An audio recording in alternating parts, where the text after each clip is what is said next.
Spotlight is a production of CTNY, the Catholic Television Network of Youngstown. It seeks to spotlight people, places, and events from around the Diocese of Youngstown that promote the new gospel of joy called for by Pope Francis. Your program host is Father James Corda.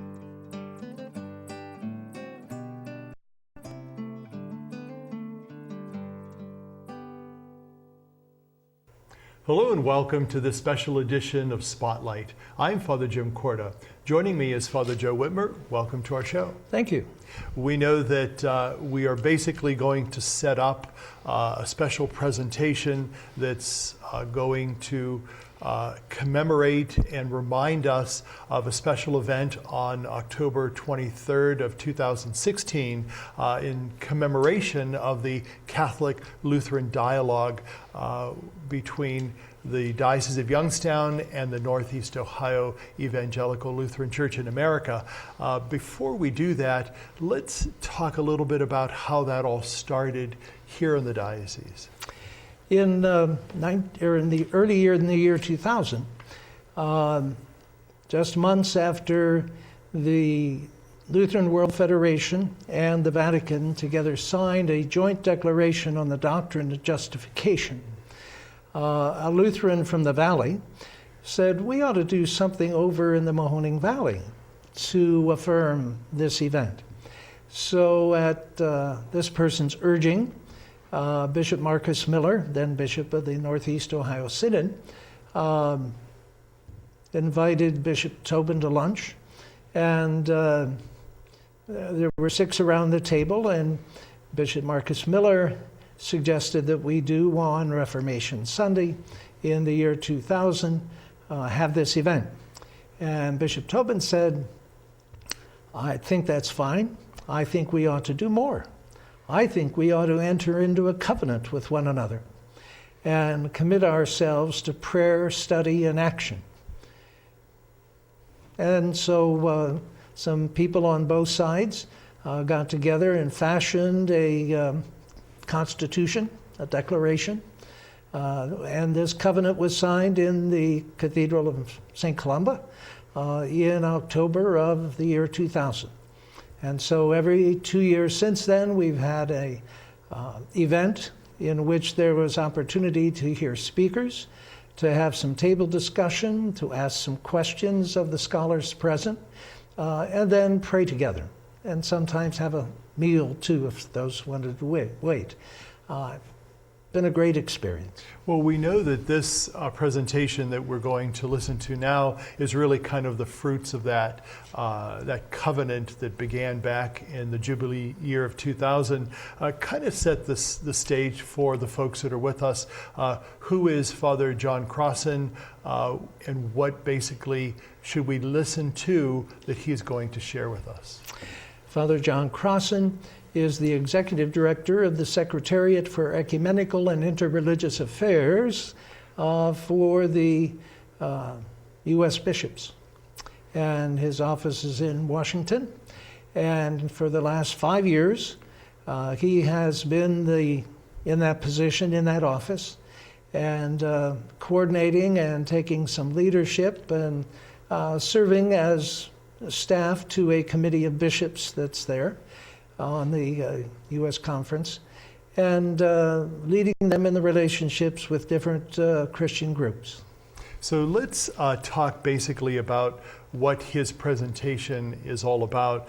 We know that one of the areas that he is going to talk about basically are those things that unite us, and trying to focus on those instead of always focusing on those things that divide us. And why is it important for us when we enter into any kind of ecumenical religious dialogue that we begin with that spirit of respect? Well, the dialogue is certainly something where people have to, first of all, come in contact with each other. We're fortunate in the United States is there has been no state religion. So there isn't any history of antagonism on a political neighborhood level in the United States, which gives us a great opportunity to speak as simply two different actors, two different bodies entering into discussion. And so that's been our opportunity here in the United States. The last speaker talked about opportunities missed in the 16th century. But what Father Crossin's going to talk about is opportunities seized.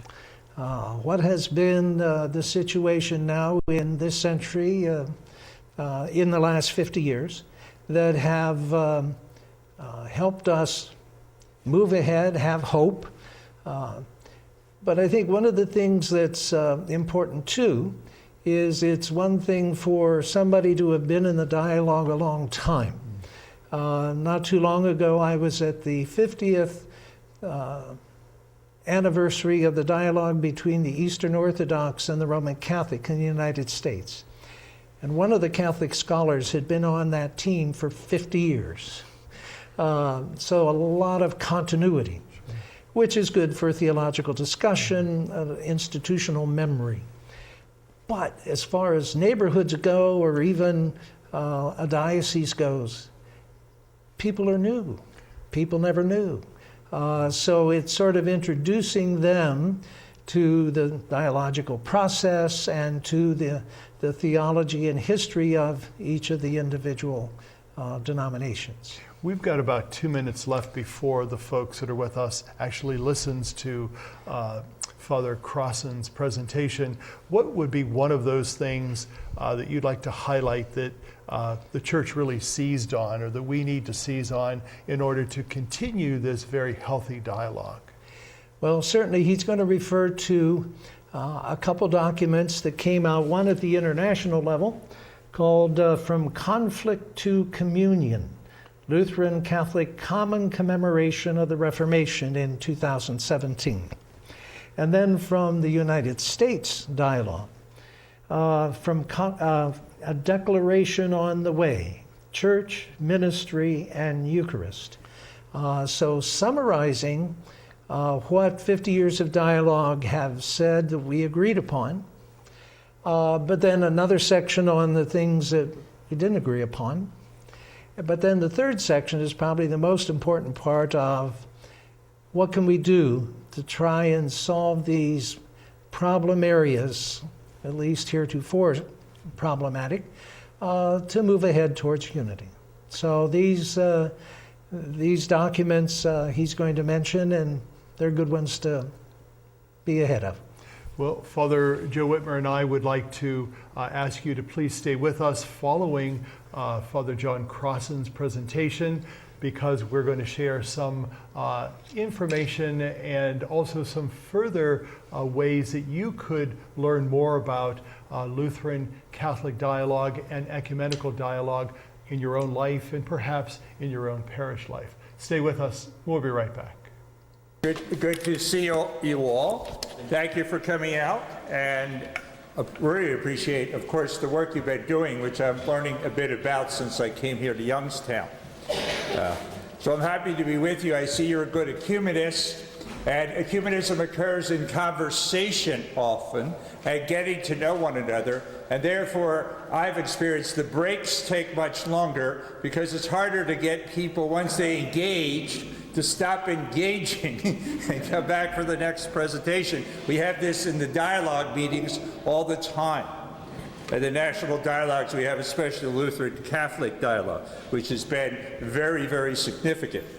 So I will say a few words this afternoon after that fine presentation from Don, and it's about what are the opportunities. He talked about some missed opportunities. I will talk about some potential opportunities, a little bit more about where are we going.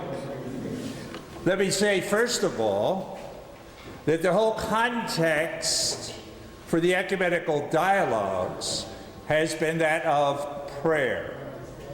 Sometimes we tend to maybe to forget that, but the fact is that these documents, some of which are available for sale, were constructed by people over the last 50 years and some most recently, but we tend to do it prayerfully. And so today we are gathering to do the most important thing. It occurs after our question and answer period. We gather together to pray. We are praying for divine guidance. We are called to be one.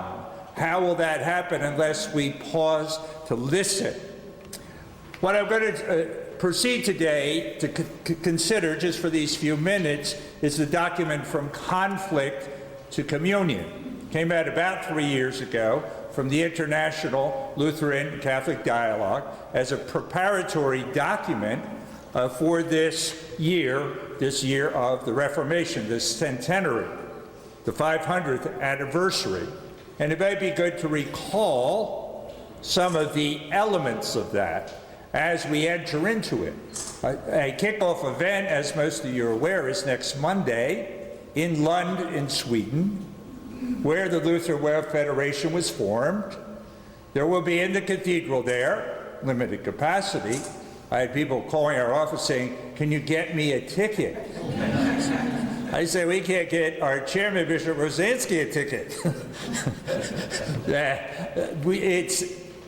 They're going to have a prayer service. They're going to use the international service, which is readily available on websites and in print, and which you could use here in your celebrations in whole or in part. It's a great resource. They will use that in the cathedral.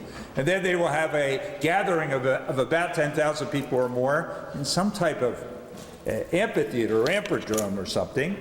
And they'll talk about social justice, and I understand actually sign a covenant about deeper collaboration internationally to aid the poor and the needy and all those folks the gospel is calling us to serve. So there'll be a strong service element. What I thought I'd do is what we did with the study guide to From Conflict to Communion that also appears from Urban's Press and on websites. And we begin with the last part of it, part 6, chapter 6, where we have the 5 ecumenical imperatives that move us forward. So if when we're to study anything in the Conflict to Communion document, let's study them. And I'm just going to say a few things drawn from that section, and then I'm going to skip forward to chapters 2 and 3 and say a little bit more about our future. So first of all, let me underline the fact that for most people, the struggles of the 16th century are over. Not for everyone, though. We have to think about, our own self-definition, who we were, this document says, but then who we are called to be now. Most people are moving then out of that era of our disagreements, our conflicts, and moving into the era of our mutual understanding. But I, as you can tell from my beautiful accent, grew up in Philadelphia and have been transplanted all these years to Washington in various assignments, first at our Orders Seminary and more recently ecumenically. And what we have in the Philadelphia suburbs, Lancaster County, is the Amish people. And the Amish are wonderful people seeking to follow the gospel, and admirable, especially when some of their children were killed by a deranged man a few years back.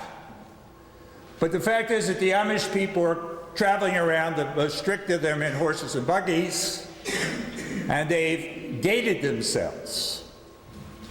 They're not contemporaries, they're a bit of a curiosity.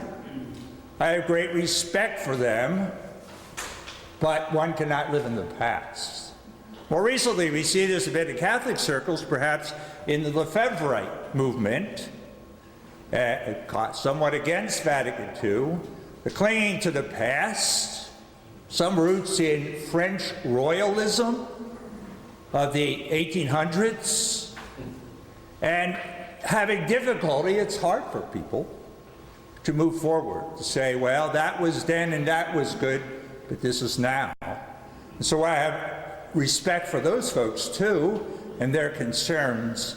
You can't live in the previous centuries. God has called us to live here and now. We begin, as this document says in its conclusion, with unity. We are building trust with one another. this can be difficult. In the past, as many of my Lutheran friends in Washington have said, I said, well, you know, also we said, well, we're not Catholic.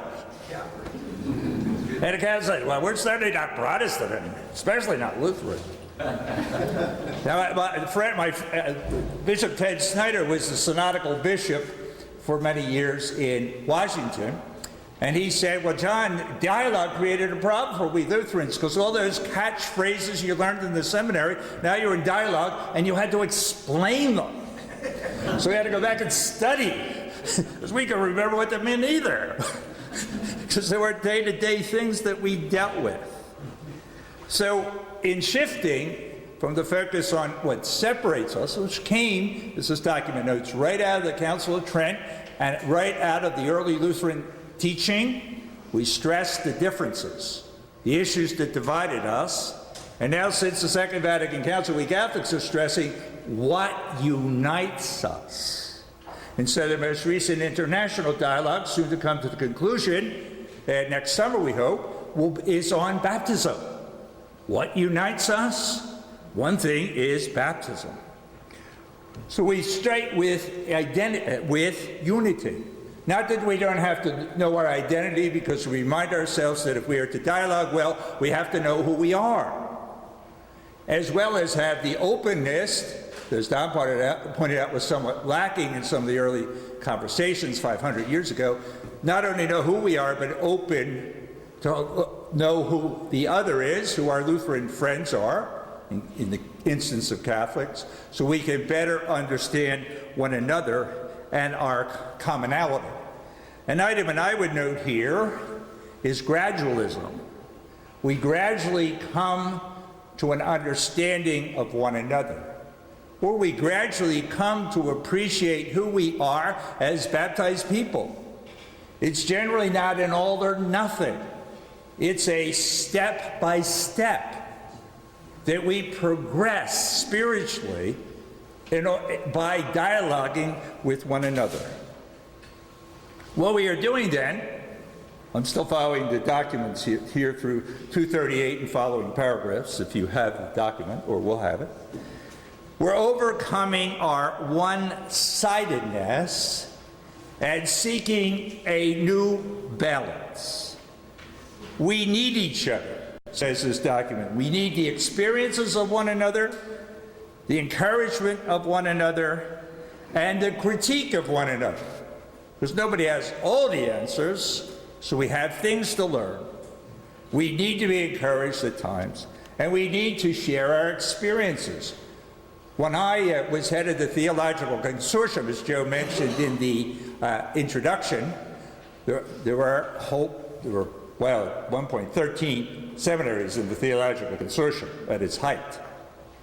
And I would go and talk on all the campuses, it was a marathon in the fall, about you have opportunities of studying in these other places, and it's good for you. And I would always share with them, but how do you break the ice? Well, you break the ice by sharing a little bit of who you are. I said, and what you all have in common, you're new students, so how did God get you here? And why are you here studying in your seminary? And why are you taking a course in somebody else's seminary? And that will begin a conversation. I had one student at Howard Divinity School came up to me and said, I came here, Father, after I resisted God for 10 years. And I am finally here. He sounded still unsure as to whether he was going to stay, but he was in the Divinity School, African-American guy, and he said, well, Father, I'm here. God has gotten me to come.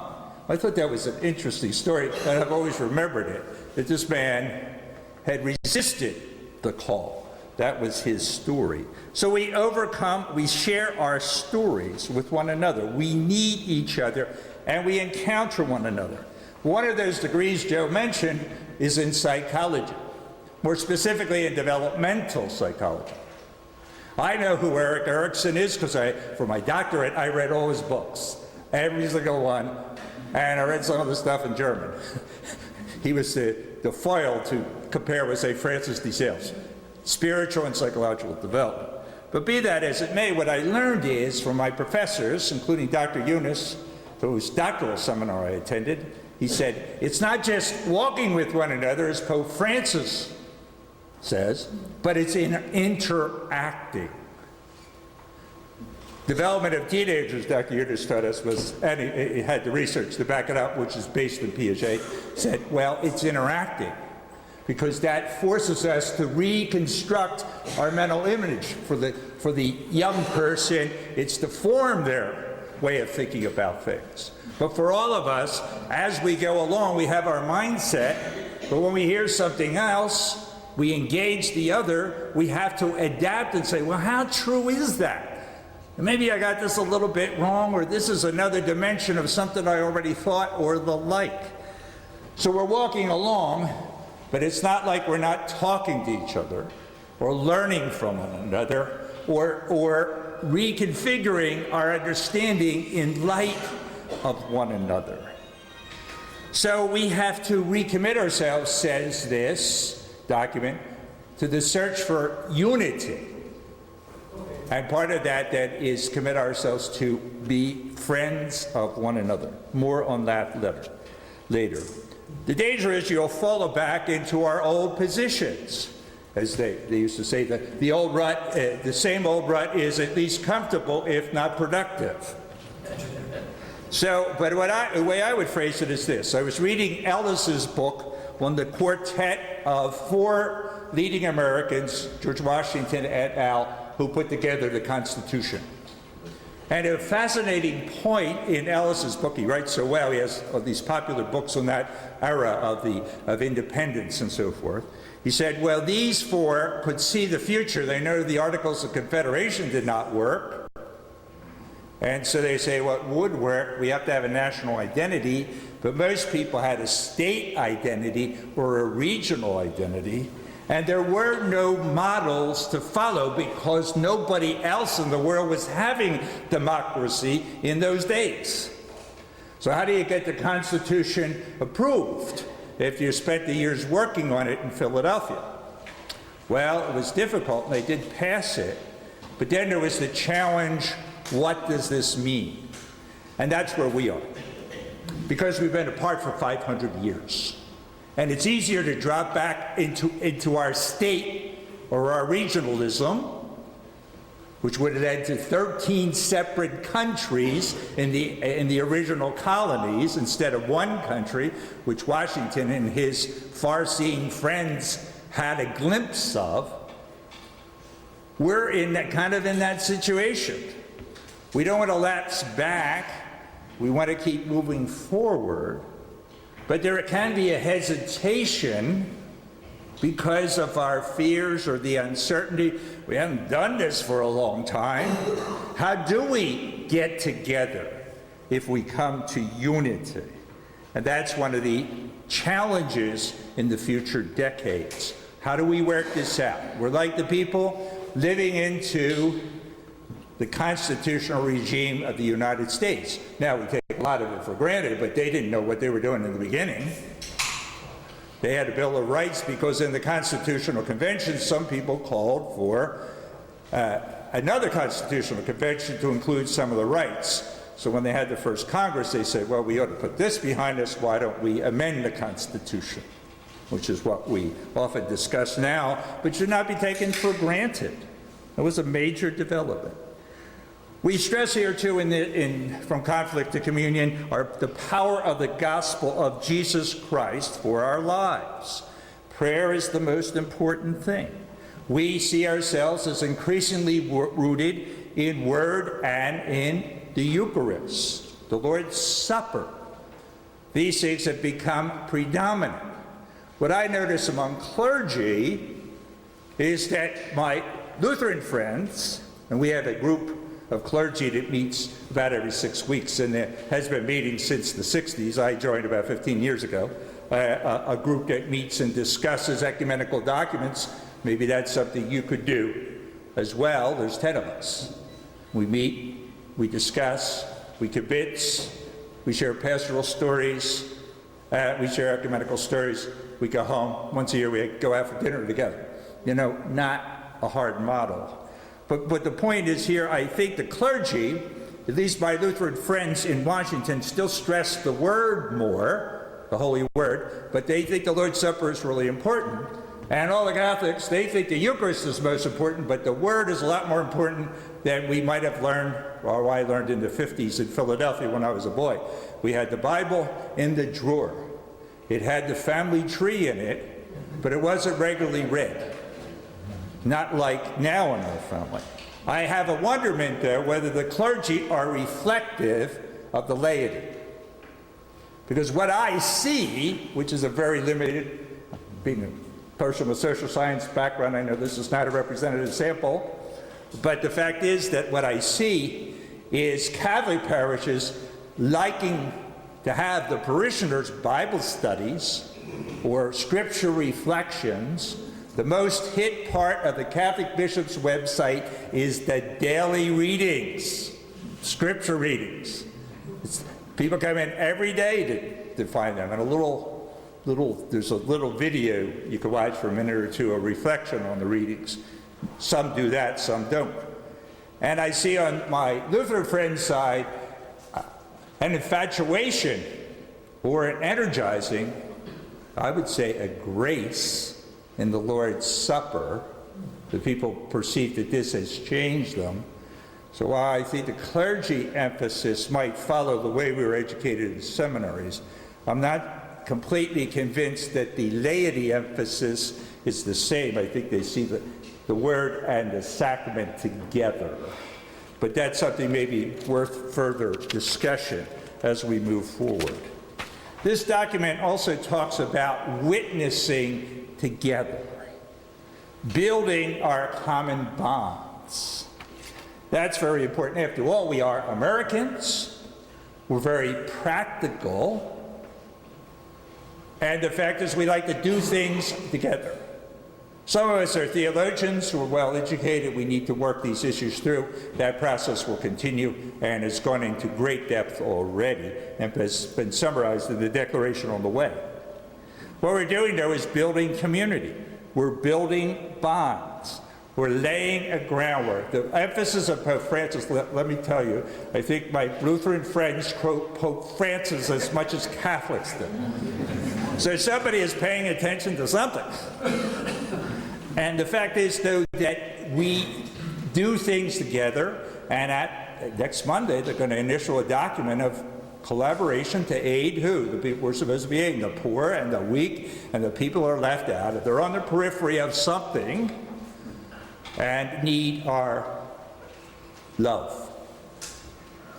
And so we need to lay that groundwork of working together every more. And Cedar was talking to me about not only did you form a covenant, but there was an action plan. This is what we're going to do together. That makes a lot of sense. Did you spell out, continue to spell out, what do we do together, not just to build Lutheran Catholic relations, but in the city of Canton and in this area, this synod, this diocese, what we do to aid others. Because you know what it does? It brings us together. Brings people together. And then you have not just your common story of going to Lutheran camp together in the summer, or going to Catholic camp. Our order ran a camp for boys. I taught swimming, by the way, in that camp for 3 years. But we will have common stories together. Which gets me to chapters 2 and 3. I'm shifting ahead now from brief review of certain points related to the ecumenical imperatives for the future laid out internationally. Now, what a little bit about, entitled this, A New Narrative. Chapter 2 talks about our context. Chapter 3 gives a common history. That's pretty important.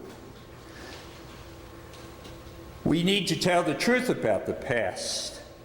And we are telling the truth differently these days.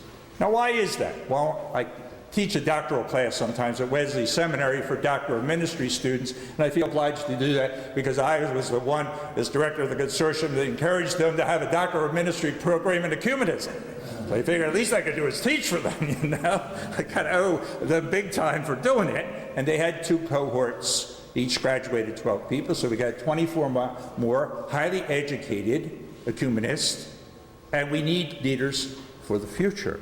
But what I did, I started talking about reconciliation. How are we being reconciled? So I had an ambassador, a retired ambassador, lives in Bethesda, Maryland, come in and talk to my class about efforts he was involved in with the State Department to achieve reconciliation in the Balkans.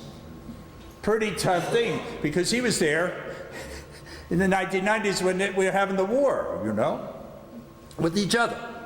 And massacres were occurring and all sorts of terrible stuff, which they still haven't recovered from. He said, how do we get these people together? They finally, after long effort, got the leaders in a room, and they went around, and each leader told his story. This lasted for several hours, the ambassador said. And one thing everybody realized is they told a story of how their group were victimized. They were the victims. And the ambassador said, well, a major psychologist was in the room who had designed the process, and said, interesting, because what that does is justify, well, we were done wrong, we can seek revenge. It justifies conflict. And I always was puzzled, you know, when I like to read history, so I was saying, why are these people talking about 1256 was the day that we were so embarrassed, we will never forgive whoever these other people were that wronged us. Well, I found out from the ambassador, because they teach it in the textbooks. See, this hatred is perpetuated by what you read about, what you're taught when you're a little kid in the textbooks. So I had the ambassador back for the second batch of doctoral students several years later, and he came back and talked about this again. And one of the perceptive doctoral students said, well, are they still doing this? He said, unfortunately, he said, I haven't been back to the Balkans for a while, but he said, I think they are. But he said, I think they're trying to change, not for any reasons that they realized that this was lying or unbalanced, but it was because they wanted to get into the European Union, and they were told they had to clean up their act before they get in.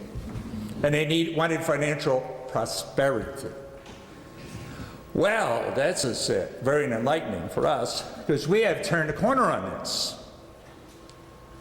And we are not telling stories about each other that are a little off. Now, this is a great struggle. I read and reviewed a biography of Cardinal Bea before I came to the Bishops' Conference, and it talked about what led up. Cardinal Bea, it was a Jesuit biblical scholar, had lived in Rome his whole life, and just as he was retiring, Pope John XXIII asked him to be head of the Secretariat for Christian Unity. This was before Vatican II. These were the people that invited the Protestant observers to come, and so on and so forth. So I'm reading this book about him because I'm interested in him, and part of the book talks about the struggle in German Catholic intellectual service in the 20s and 30s, because the collected works of Luther finally came out, critical edition in German. And you know, our scholars went and looked for some of the things we were saying about Luther. They couldn't find them. That was very interesting. So where did they go? Well, this document actually at the end mentions where they came from. They came from a Catholic polemicist in the 1500s, and for hundreds of years people always referred to his book and never did any further research. So you get up to the 1920s and 30s, and you find out for several hundred years you've been saying basically the wrong thing. Okay?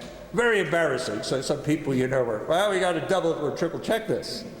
But eventually, because of an archbishop who later became a cardinal, German, and he said no. He and many of the scholars said, no, this is the truth.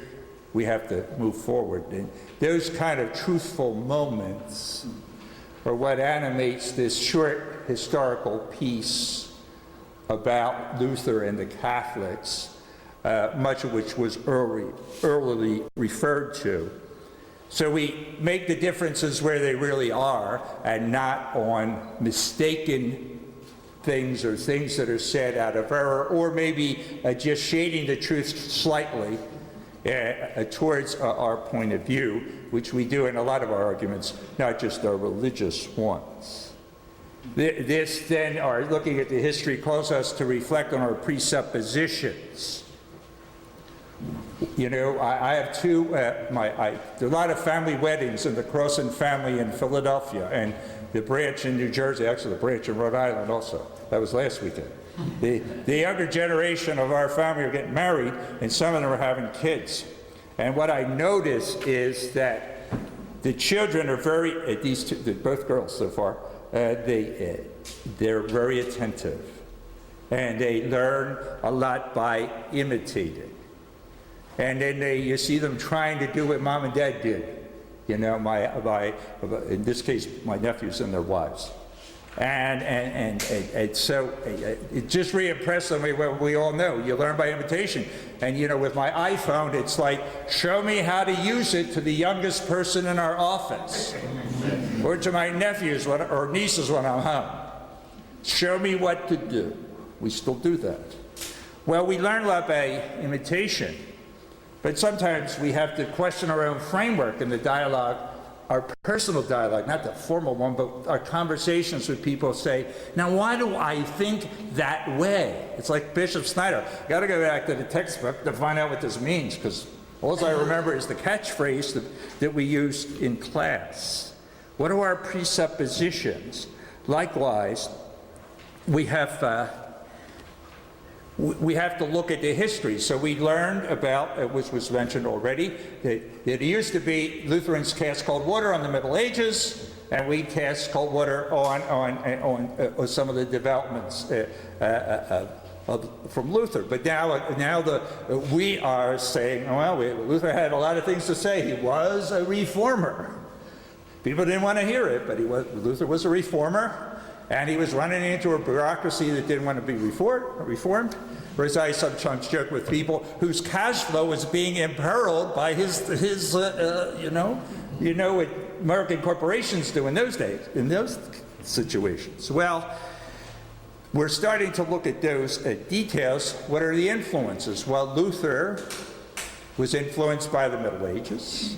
A lot of the strands he picked up were medieval strands. They're in late medieval Catholicism. Maybe in some instances were a minority opinion. But there was great diversity in the 13th, 14th, 15th century. There were many schools of thought within Catholicism, and there were different strands that nobody was resolving, they were just going on. And so the Lutheran historians, as we see today, are reclaiming the medieval history and say, we relate to that. A lot of what Luther did was just coming out of the Middle Ages. Maybe it was an undeveloped part or a minority view, but sometimes it was a majority view. For example, most of the things as we see it about the Eucharist. And so we question our presuppositions, we have embraced the good about one another, and we see one another as instruments of God's grace.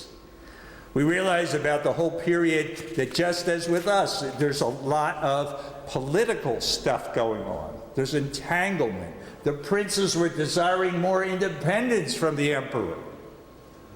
And they were taking their opportunity when it arose to gain some more distance, to do things the way they wanted to do them, and so on. We are not separate from our history. Being here in the United States makes a difference. There's a reason that people from around the world look to us, because we have the diversity. And we have a system that encourages encounter. And we have been respectful, generally speaking, of one another. So we look at that. I would urge you to look at that historical piece again.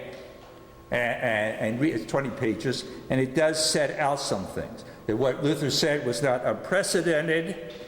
The conflict went from being one about theology to being one of authority. Luther never got a chance to have his debate that he was trying to provoke, a medieval disputation, but he couldn't get anybody to do that. and so forth. A lot of things that happened then affect us now. And my work, which is in seminaries, well, seminaries started with the Council of Trent. Before that time, you could just attach yourself to a priest. You found out what he knew. He taught you. Maybe you lived with him for a couple of years, and then presented yourself. Some went to universities to study, but not everybody. The seminary system has regularized things, both for Lutherans and for Catholics.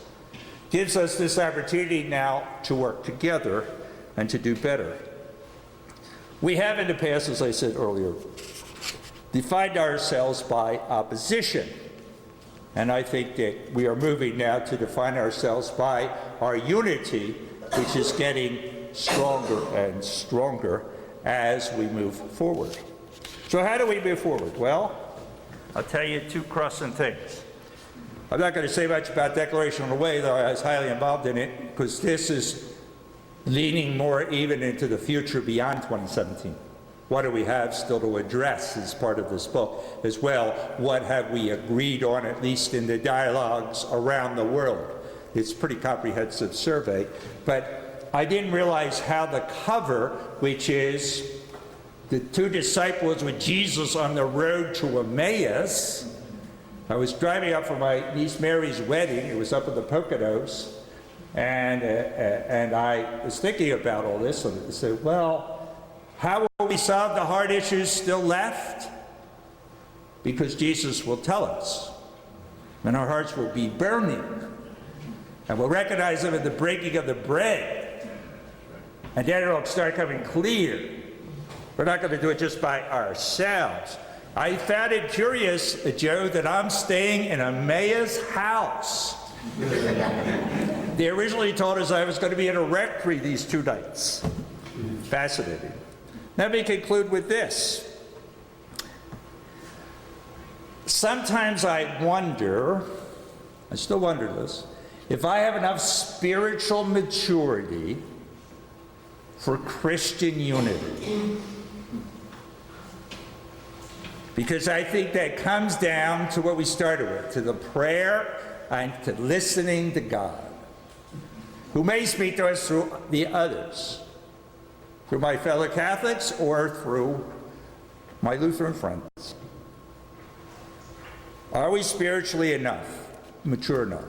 You see a little bit of the fears started to come up. You said, we can't possibly be that close with the Lutherans.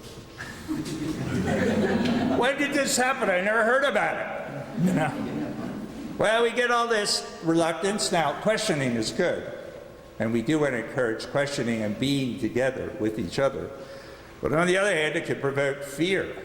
I joke about it and say, will you lose your seat in church? You know, Lutherans and Catholics like to sit in the back.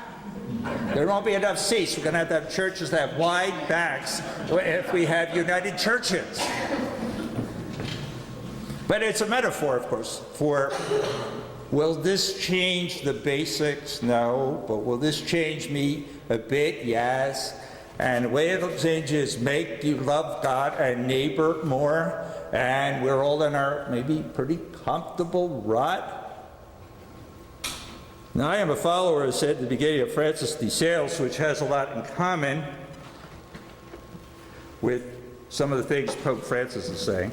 I refer you to, without discussing, in The Joy of the Gospel, his original exhortation, Evangelii Gaudium, of Pope Francis. In paragraphs 93, 94, 95, and surrounding, he talks about spiritual worldliness.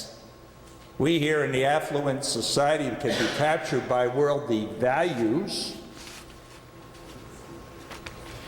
and have a veneer of spirituality. What we are being called to in the movement is now to go deeper so we can hand over our fears to God, can accept that reform involves everybody changing.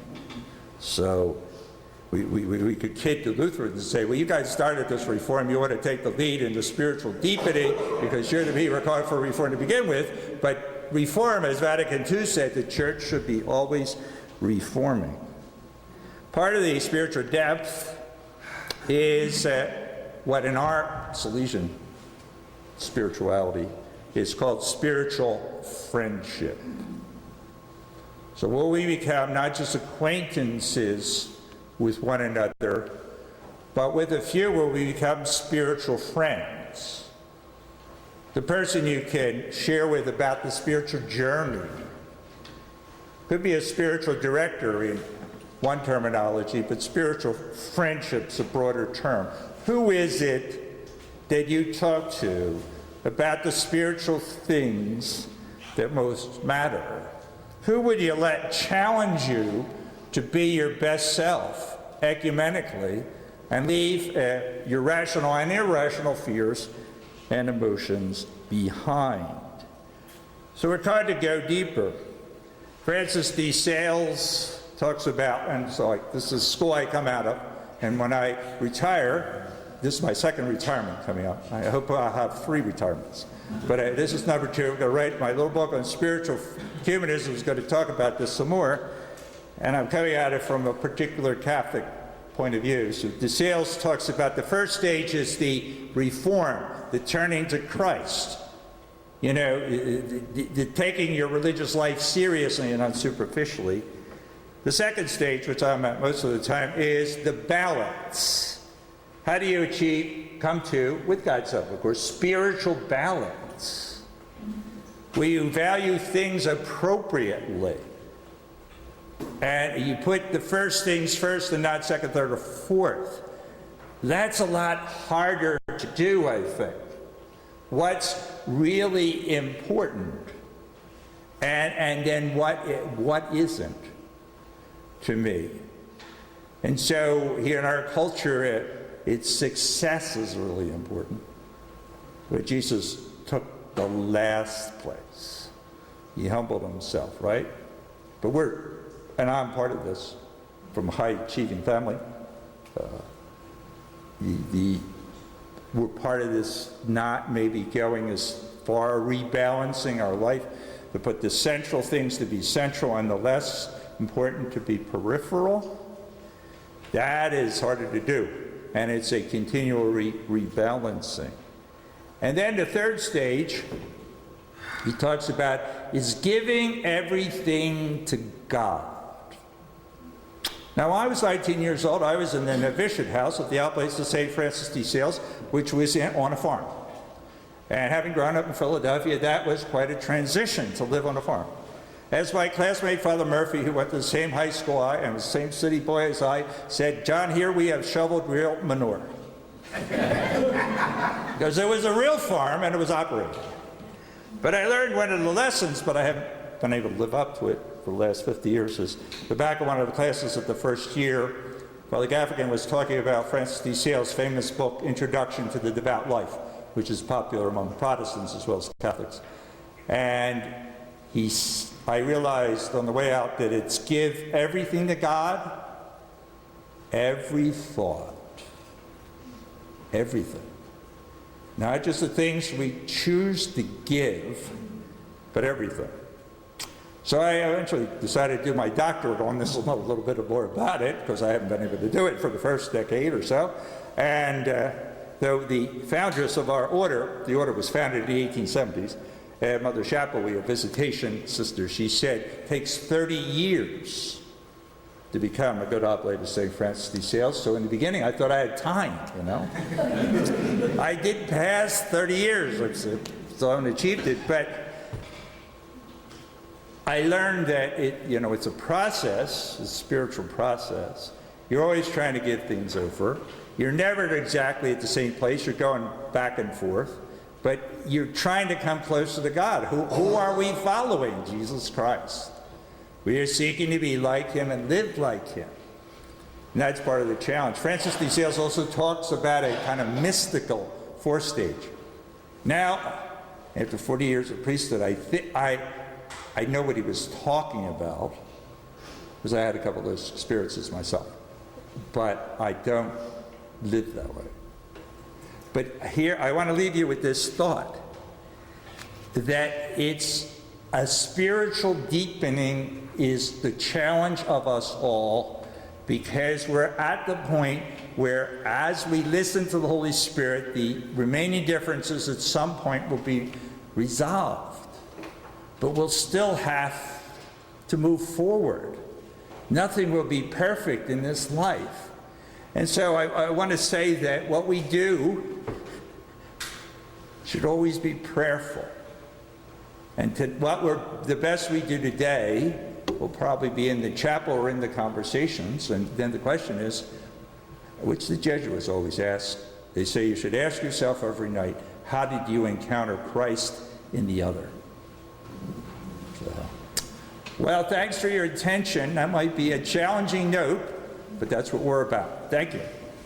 I spent 34 years as a teacher. For the first 10 minutes of teaching, I was terrified, and then I fell in love with it. I am so grateful that teaching was my ministry. It was such a gift. Many sisters, brothers, and religious order priests served for little pay. One year, I had a classroom of 68 children. I was chaplain for the ice hockey team and loved it, even the 6:30 a.m. practices. Today, hundreds of religious communities lack retirement funds. I loved helping the kids stage musicals. Gifts to the Retirement Fund for Religious help provide for medications, nursing care, and more. Back then, we didn't earn much, but seeing a child learn was really priceless. Please give to those who have given a lifetime. Donate at your local parish. Thank you, and God bless you. By the time we can walk, each of us yearns for the joy that comes from being able to do for ourselves. Church World Service believes that being self-reliant is a joy everyone should share. So around the block or around the world, share the joy. Church World Service. Welcome back to our special edition of Spotlight, and we hope you enjoyed Father Crossin's presentation. Father Joe, what would be something that the folks just heard that you'd like to really highlight and uplift from Father Crossin's presentation? Well, I think he was reflecting on the maturing of the efforts since Vatican II, of entering into dialogue, specifically, of course, with Lutherans, as we talked about this day, but also with many other groups over these 50 years or so. And so he highlighted some of the more mature statements that came from the dialogue, and also then the scholars, building on that, then put together the two things that we talked about just prior. You know, it's interesting because he comes from a rather unique background with working with the Catholic Conference, as you did for many years. What is that uniqueness about working so closely with the American bishops, especially since Vatican II, highlighting this need for dialogue and ecumenical affairs? Well, the committee, one of the committees of the United States Conference of Catholic Bishops, is their committee on ecumenical and interreligious affairs. There's a chairperson that's elected.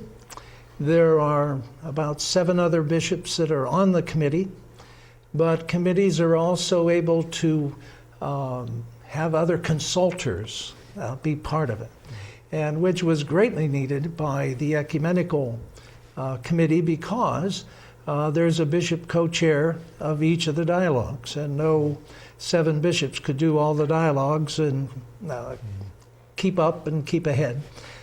So it's been a number of bishops over the years who have been part of that.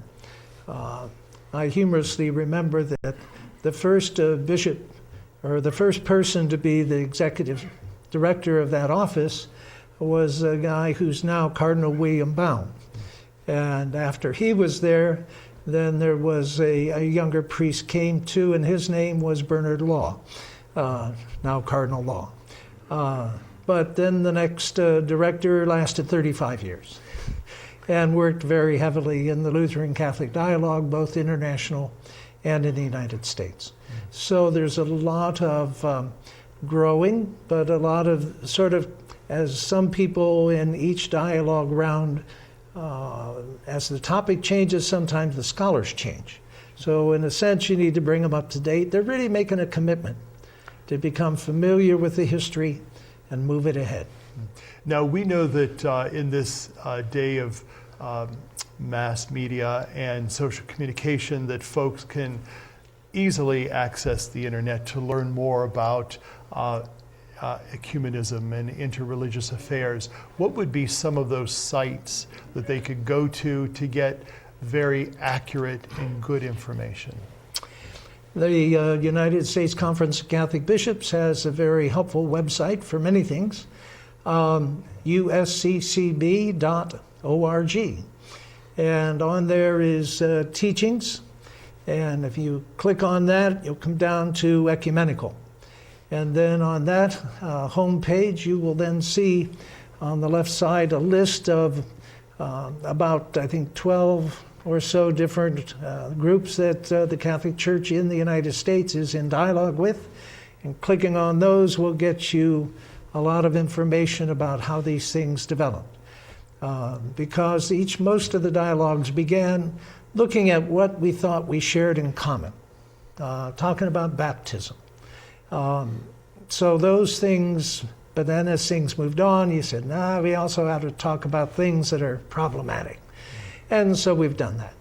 And but you'll find some history, and this, of course, is official, and usually by some of those things, you'll also find websites or links to our partners' websites. In just the last few minutes of our time together, don't you find it refreshing that we have this opportunity to dialogue? You know, going back to Jesus's statement that they may all be one, and how important that is in the lives of Christians, whether we're Catholic or Lutheran or Presbyterian or whatever that may be, that is really the goal of the church, is that we may be one, and how refreshing it is that we are working towards that. We are looking toward that. And especially this year, as we celebrate the 500th anniversary of the Reformation, more importantly, as time has passed, it becomes crucial for us to see and to work toward that we may all be one. What can you share with the folks that are with us kind of in closing about that? It's something desired greatly, prayed for, and worked at.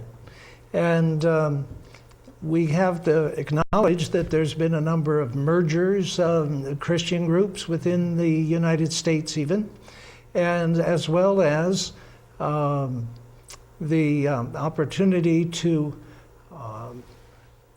join together in councils of churches at the national level especially, where they can discern together what needs to be said, what needs to be done in terms of gospel values.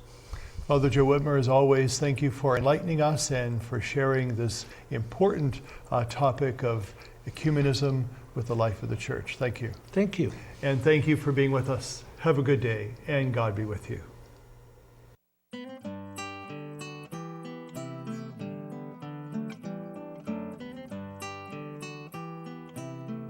Spotlight has been a production of CTNY, the Catholic Television Network of Youngstown. Your program host was Father James Corda.